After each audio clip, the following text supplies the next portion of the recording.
chicken run project. As you can see, we were able to remove the electric fencing today. The chickens are happily back in their permanent run area now. We're going to leave them completely locked up in there for at least the next week or two so that they get used to being in there before we let them out to completely free range. That way they'll always know where they're supposed to come back to go to lay and everything like that. This is our chicken barn. It's divided into 3 areas. The back run area is now 2 areas. On this side we have the, which will be our brooding area where we'll raise chicks when we have them. And then that's also where we're going to raise our meat chickens. The center area is just storage, and then on this side is our for our laying hens. That's where all our nest boxes and everything like that is. So I'm going to go around back and show you a little tour of how the whole project turned out. This is the side that will be for our meat chickens and for chicks when we raise them. Inside of here is our brooder where we have heat lamps, and it's all set up to raise our chicks. So we installed a gate here, which will lead us into the area where the meat chickens will be raised. They have a door to come out of their brooding pen here. And then this is their run area back here, which is about 1/4 of the total area that we fenced off. The rest of the other 3/4 is for our laying hens because they're here all the time.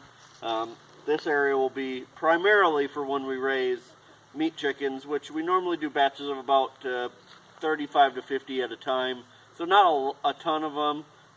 You know, if you've ever raised meat chickens, you know they're not overly mobile. They like to, you know, stay as close as they can to the feeder to eat as much as they can.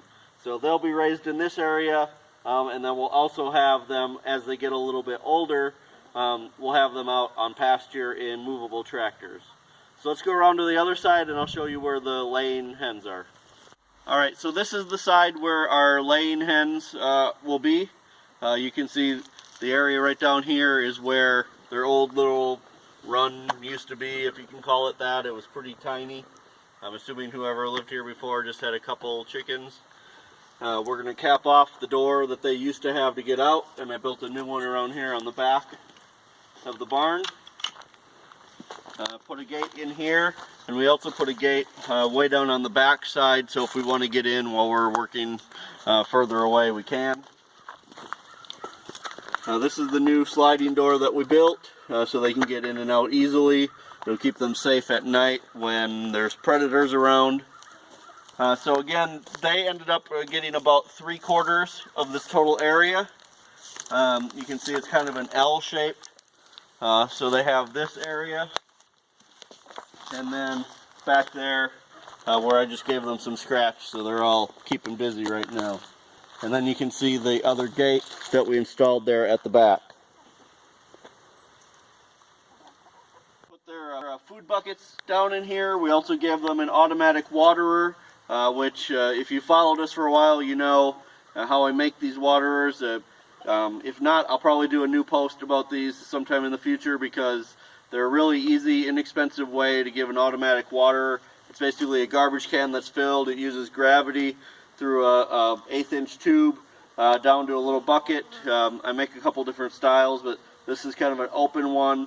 Has a evaporative cooler float inside of it, so it just shuts off when it's full. That way they can drink and we don't have to fill their water every day. Works out really well. It's a little different here in Missouri versus what it was when we lived in Arizona, because here it freezes. So when it gets real cold, then we do have to just fill a bucket for them every day. But it works out well, and you know, keeps them with a constant supply of fresh water. So this is how the project turned out. I'm glad that you guys were able to see the progress of it. We're real happy with the way that it turned out.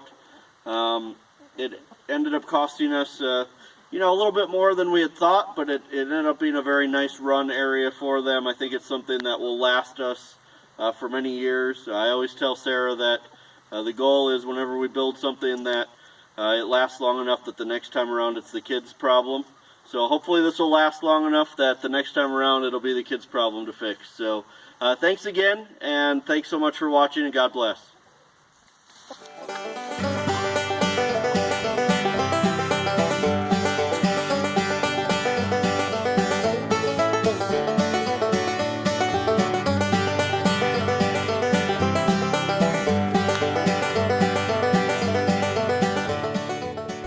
Follow us as we continue to learn and grow.